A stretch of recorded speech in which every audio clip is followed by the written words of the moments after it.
वज़ीर आज़म मोदी ने video conferencing के जरिए मैरीटाइम इंडिया समिट 2021 का किया इफ्तिताह। पीएम ने सरमायाकारों को भारत की तरक्की के सफर में शरीक होने की दी दावत। 3 रोजा इजलास में डेनमार्क को शरीक मुल्क का दर्जा।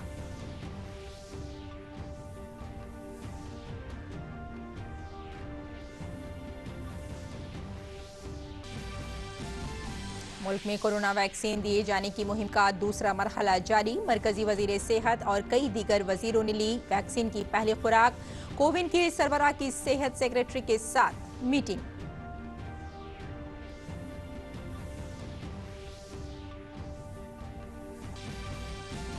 चुनाव कमीशन ने 4 रियासतों और एक मरकजी खत्ते में आइंदा विधानसभा चुनाव के इंतजाम से मुताल्लिक मामलात पर की मीटिंग।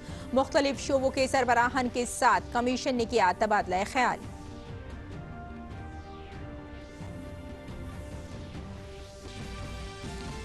मगरबी बंगाल और आसाम विधानसभा चुनाव के पहले मरहले का नोटिफिकेशन जारी। मगरबी बंगाल में पहले मरहले में 30 और आसाम में पहले दौर में 47 विधानसभा सीटों पर डाले जाएंगे वोट।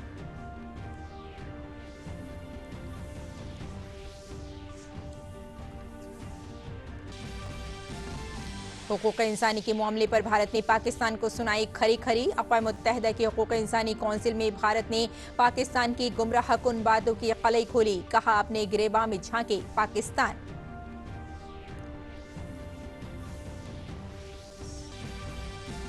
और स्विस ओपन बैडमिंटन टूर्नामेंट का आज आगाज। पीवी सिंधु और साइना नेहवाल पर होगी सबकी नजर।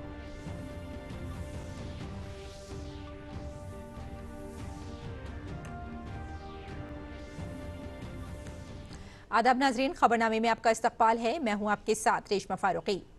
वज़ीर आज़म नरेंद्र मोदी ने आज वीडियो कॉन्फ्रेंसिंग के जरिए मैरीटाइम इंडिया समिट 2021 का इफ्तिताह किया। वज़ीर आज़म ने एक ई बुक मैरीटाइम इंडिया विजन 2030 जारी किया। इस इजलास में समुद्री शोबे का आइंदा 1 बरस का लाहे अमल तय होगा। 3 रोजा इजलास में डेनमार्क को शरीक मुल्क का दर्जा दिया गया है। वज़ीर आज़म ने सागर मंथन mercantile maritime domain awareness centre का भी इफ्तिताह किया।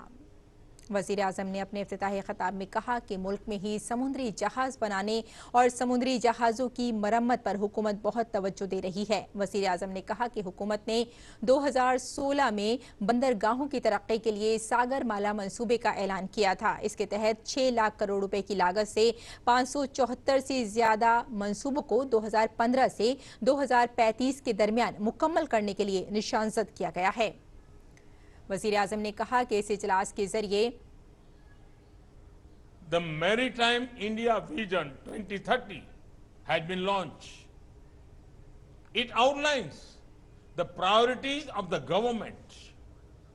The Sagar Manthan Mercantile Marine Domain Awareness Center has also been launched today.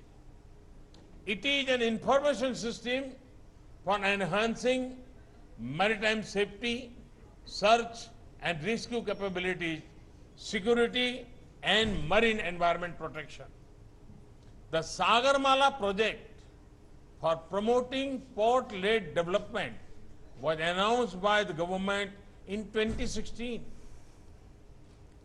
As part of the program, more than 574 projects at a cost of 82 billion US dollars or 6 lakh crores have been identified for implementation during 2015 to 2035.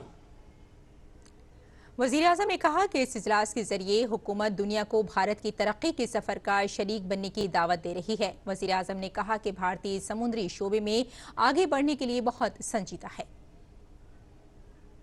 India's long coastline awaits you. India's hard-working people await you. Invest in our ports. Invest in our people. Let India be your preferred trade destination. Let India ports be your port of call for trade and commerce. वज़ीर आज़म ने कहा कि बहरी रास्तों को फ़रोग़ देने के लिए ज़रूरी ढांचा जाती सहूलियात को बेहतर बनाया जा रहा है। We will encourage private investment in the port sector, along with efficiency. Lot of work is also happening to boost connectivity. We are integrating our ports with coastal economic zones, port-based smart cities, and industrial parks. This will anchor industrial investment and promote global manufacturing activity near ports. वज़ीर-ए-आज़म ने कहा कि हुकूमत 2030 तक 23 नए बहरी रास्ते फरोग देने के मंसूबे पर काम कर रही है। As far as creating new infrastructure goes, I am delighted to share that mega ports with world-class infrastructure are being developed at Vadhavan, Paradip, and Din Dayal Port in Kandla. Ours is a government that is investing in waterways in a way that was never seen before. Domestic waterways are found to be cost-effective and environment-friendly way of transporting freight. We aim to operationalize 23 waterways by 2030. और मरकजी वजीर सेहत doctor Harshvardhan ने आज दिल्ली में वाक़ Delhi heart and lung institute में corona vaccine की पहली खुराक ली। डॉक्टर हर्षवर्धन के साथ उनकी अहलिया ने भी पहली खुराक ली। वज़ीर-ए-आज़म नरेंद्र मोदी ने कल सुबह एम्स में वैक्सीन की पहली खुराक ली थी। कल ही से वैक्सीन मुहिम का दूसरा मरहला भी शुरू हो गया। इसके बाद से कई मरकजी वुज़रा ने कोरोना वैक्सीन लगवाई थी।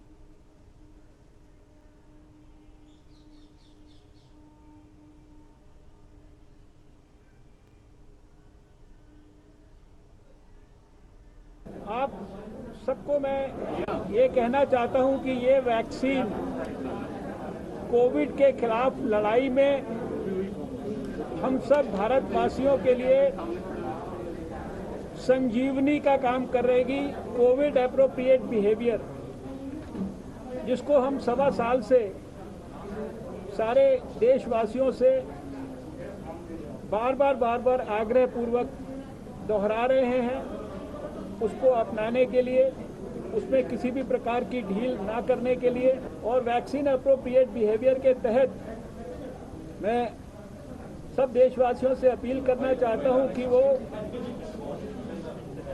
अपनी वैक्सीन जल्दी से जल्दी लगाएं, पहली डोज, और उसके 28 दिन के बाद अपनी दूसरी डोज भी अवश्य लगाएं। और वज़ीर दिफा राजनाथ सिंह ने नई दिल्ली के आरआर अस्पताल में कोविड-19 की पहली खुराक ली।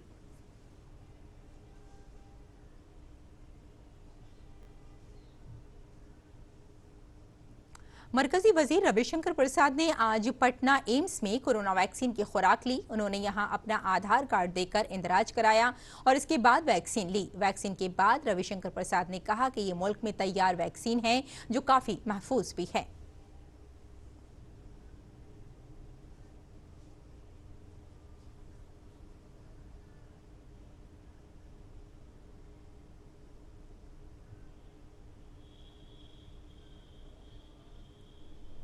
भारत का जो वैक्सीन है आत्मनिर्भर भारत में मेड इन इंडिया, ये सिर्फ भारत ही नहीं, लगभग 2 दर्जन से अधिक दुनिया के देशों में जा चुका है।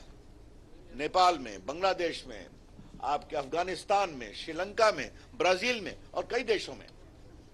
तो मैं ये आग्रह करूंगा कि ये तो भारत के डॉक्टर वैज्ञानिकों की एक बहुत बड़ी उपलब्धि है, इसका तो सम्मान करना चाहिए। और मुझे लगता है कि जब पूरे देश में एक नया उत्साह आया है तो अब कृपा करके इस पर राजनीति नहीं होनी चाहिए। मैं आपसे एक ही आग्रह करूंगा आज अपने विपक्ष के नेताओं से कि आप भी कोरोना के खिलाफ वैक्सीन लीजिए। उमूर दाखिला के मरकजी वजीर मुमलिकत दाखिला जी किशन रेड्डी ने हैदराबाद के गांधी अस्पताल में कोरोना वायरस वैक्सीन की पहली खुराक ली।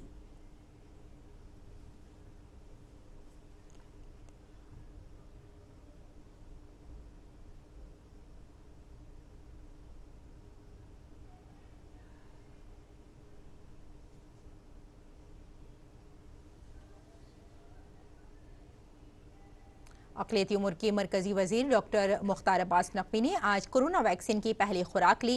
उत्तर प्रदेश के रामपुर में वाक़े डालमिया हॉस्पिटल में मरकजी वजीर ने ये वैक्सीन ली।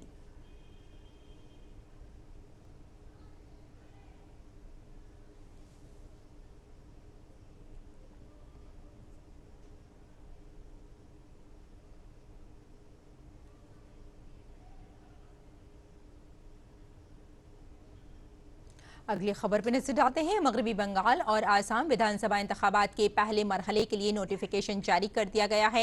मगरबी बंगाल में पहले मरहले में 30 सीटों पर पोलिंग होनी है। मगरबी बंगाल में विधानसभा इंतखाबात 8 मरहलों में होंगे।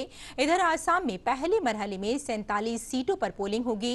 इस शुमाल मशरक़ी रियासत में विधानसभा इंतखाबात 3 मरहले में होंगे। पहले मरहले की पोलिंग इस माह की 27 तारीख को होगी। पहले मरहले में मजमूई तौर पर 80 लाख से ज्यादा राय दहिंदगान वोट डालेंगे। इलेक्शन कमीशन ने आज 4 रियासतों और एक मरकज के जेर इंतजाम इलाके में होने वाले विधानसभा इंतखाबात में किस तरह की धांधली को रोकने के लिए मुल्क के अलग अलग शोबों के सरबराहान के साथ मीटिंग की। आसाम, मगरबी बंगाल, तमिलनाडु, केरल और पुडुचेरी में इंतखाबात करीब हैं। मीटिंग में रियासती सेक्रेटरी तरुण बजाज, CBDT के चेयरमैन PC मोदी और CBIC के चेयरमैन अजीत कुमार और माली खुफिया इकाई के डायरेक्टर पंकज कुमार मिश्रा शामिल हुए। इस मीटिंग का मकसद इंतखाबात में मुश्तबा और गैर कानूनी रकम के इस्तेमाल, शराब, मंशियात और मुफ्त अशिया पर रोक लगाने के लिए हिकमत अमली को तैयार करना था। बीजेपी के कौमी जनरल सेक्रेटरी कैलाश विजयवर्गीय ने अपोजिशन को निशाना बनाते हुए कहा कि मगरबी बंगाल में कांग्रेस, CPM और TMC की फिरका वाराना सियासत मंजर-ए-आम पर आ गई है। उन्होंने कहा कि बीजेपी अवाम के दरमियान सबका साथ, सबका विकास और सबका विश्वास नारे के साथ जा रही है। अलार्मिंग है पूरे पश्चिम बंगाल के लिए कि जिस प्रकार वोट की राजनीति के लिए चाहे TMC हो, चाहे कांग्रेस हो, चाहे CPM हो, कभी किससे हाथ मिला रहे हैं, कभी किससे हाथ मिला रहे हैं, कभी मुस्लिम वोट के लिए किसके दरवाजे जा रहे हैं। मैं समझता हूं कि इससे उनके चेहरे बेनकाब हो रहे हैं। भारतीय जनता पार्टी जनता के बीच में जा रही है और हमारा नारा है सबका साथ, सबका विकास और सबका विश्वास। राजस्थान में बीजेपी रियासती वर्किंग कमेटी की मीटिंग से खिताब करते हुए बीजेपी सदर JP नड्डा ने कहा कि ये इंतहाई खुशी की बात है। हर जगह बीजेपी का कमल खिल रहा है और आगे भी खिलता रहेगा। उन्होंने कहा कि जमीनी सतह पर काम होने की वजह से बूथ को मजबूत करना पार्टी की अवलीन तरजीह है। JP नड्डा ने कहा कि इसके लिए बीजेपी को सक्रिय बूथ पन्ना प्रमुख और सशक्त मंडल को मजबूत करना होगा। सशक्त मंडल, सक्रिय बूथ और सक्रिय पन्ना प्रमुख, ये 3 लक्ष्य हमको 2021 में पूरे करने हैं। 6 अप्रैल स्थापना दिवस से पहले सभी मंडल सशक्त हो जाए, इसकी हमको चिंता करनी पड़ेगी। और इसलिए जब हम संगठनात्मक विषय की बातचीत करते हैं तो मैं आप सबसे निवेदन करूंगा कि आप ये रचना कीजिए, यहां इस कार्यकारिणी की बैठक के पश्चात योजन कीजिए कि कैसे सारे सशक्त मंडल हो सकते हैं और उनकी तारीख 6 अप्रैल है। बीजेपी को गुजरात के बल्दियाती चुनाव में जबरदस्त बढ़त मिली है। बल्दियाती जिला पंचायत और तालुका पंचायत के लिए हुई पोलिंग के बाद आज वोटों की गिनती हुई। आज 81 म्यूनिसिपैलिटियों और 31 जिला पंचायत और 231 तालुका पंचायत के लिए वोटों की गिनती की गई। अब तक मिले नताइज में बीजेपी ने बड़ी सबकत हासिल कर ली है। गुजरात की भारतीय जनता पार्टी की सरकार और भारतीय जनता पार्टी के गुजरात के हर कार्यकर्ता को बहुत बहुत अभिनंदन, बहुत बहुत शुभेच्छा, बहुत बहुत कांग्रेचुलेशन कि आज जिस प्रकार से लोकल बॉडी इलेक्शन के रिजल्ट आ रहे हैं, एक बार फिर ये सिद्ध हुआ है कि देश में बंटवारे की राजनीति नहीं, देश में केवल और केवल विकास की राजनीति ही आगे बढ़ सकती है। भारत ने अक़वाम मुत्तहिदा इंसानी हकूक़ कौंसिल में पाकिस्तान और इस्लामी ममालिक की तंजीम के जरिए दिए गए बयानों पर अपने जवाब देने के हक़ का इस्तेमाल करते हुए कहा कि पाकिस्तान अपने गिरेबान में झांके। भारत ने कहा कि पाकिस्तान इंसानी हकूक़ की अपने खिलाफ वर्जियों से तवज्जो हटाने की गरज से जानबूझकर भारत के खिलाफ गुमराह कुन तशहीर कर रहा है। जिनेवा में अक़वाम मुत्तहिदा में भारत के मुस्तक़िल मिशन में फर्स्ट सेक्रेटरी पवन बाधे ने OIC के जम्मू कश्मीर से मुताल्लिक़ बयान को मुस्तरद करते हुए कहा कि जम्मू कश्मीर भारत का अटूट हिस्सा है।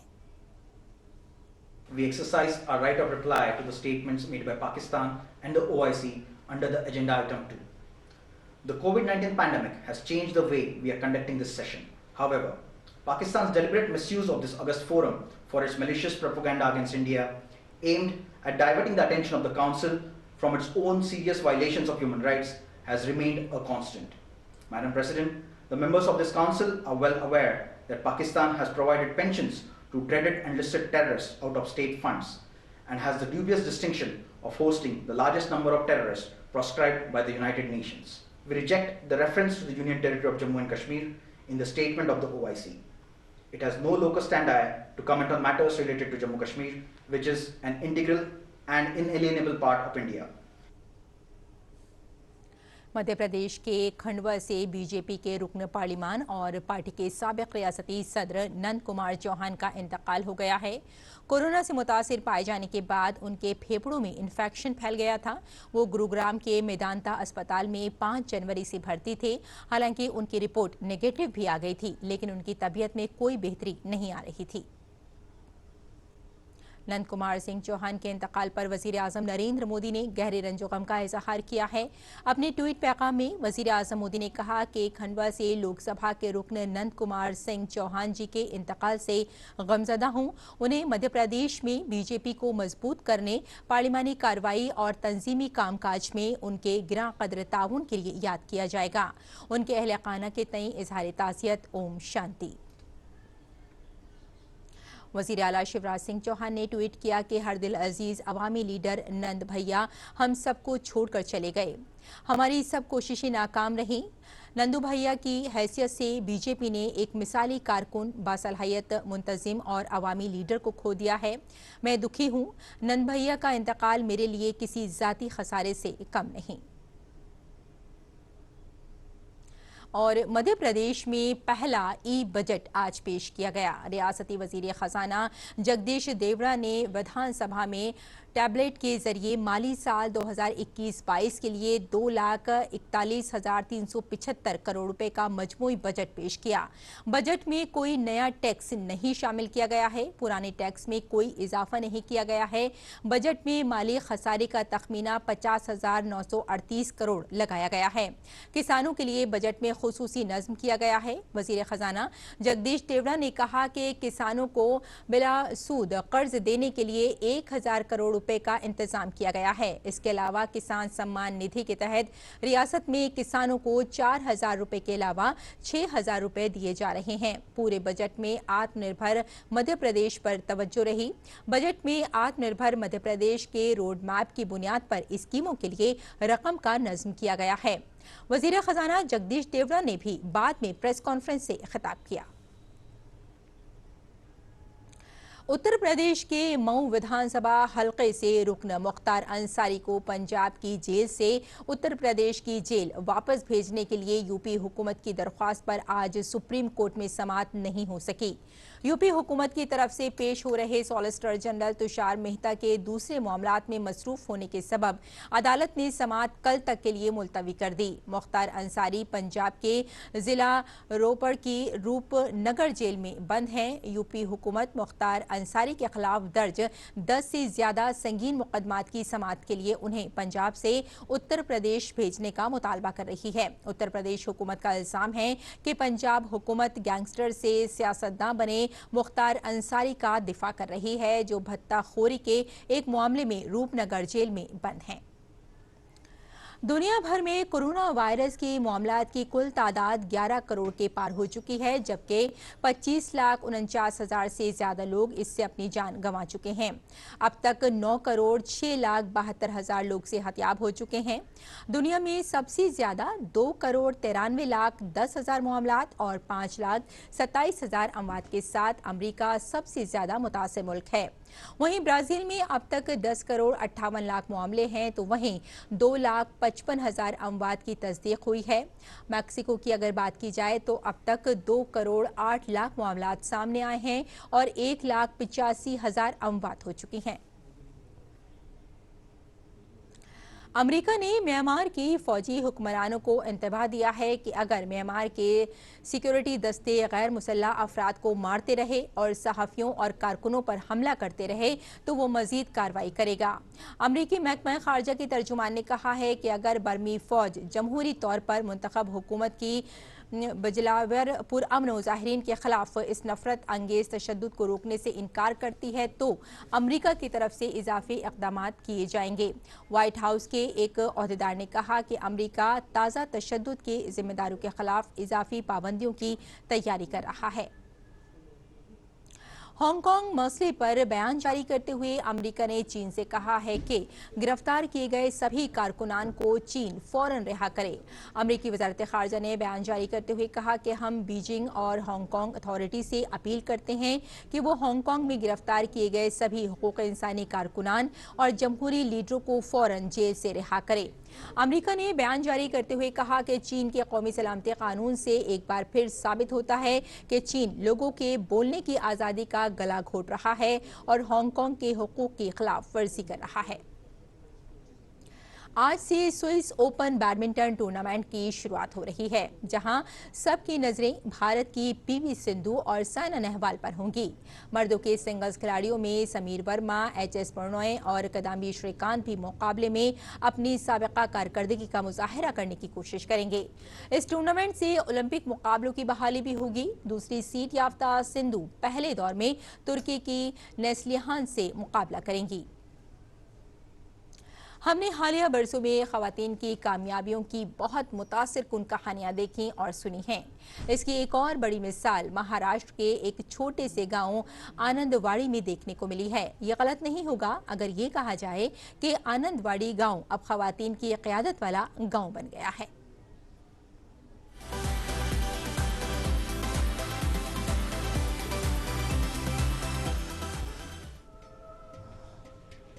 लातूर के नीलंगा तालुका का आनंदवाड़ी गांव खवातीन को बाख्तियार बनाने की एक नायाब मिसाल बनकर उभरा है। यहाँ पंचायत की सभी रुकन खवातीन है। हालिया पंचायत इंतखाबात में सभी 6 खवातीन अरकान को बिला मुकाबला मुंतखब कर लिया गया। लातूर शहर से 20 किलोमीटर दूर वाक़े इस गांव को गौर के नाम से भी जाना जाता है। इस गांव की आबादी तकरीबन 630 है, जिसमें ज़्यादातर लोग खेती बाड़ी पर मुनहसिर हैं।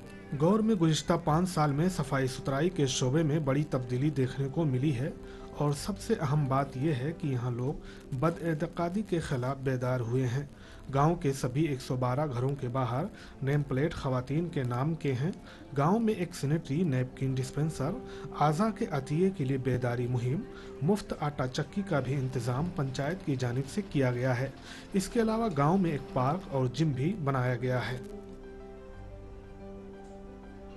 आमच्या गावामध्ये या 2021 या पंचवार्षिक योजनेमध्ये आम्हा ग्रामपंचायतमध्ये बिनविरोध निवड केली गेली आणि त्या निवडमध्ये आम्हा 6 महिलांना सदस्य म्हणून निवडले गेले आहे।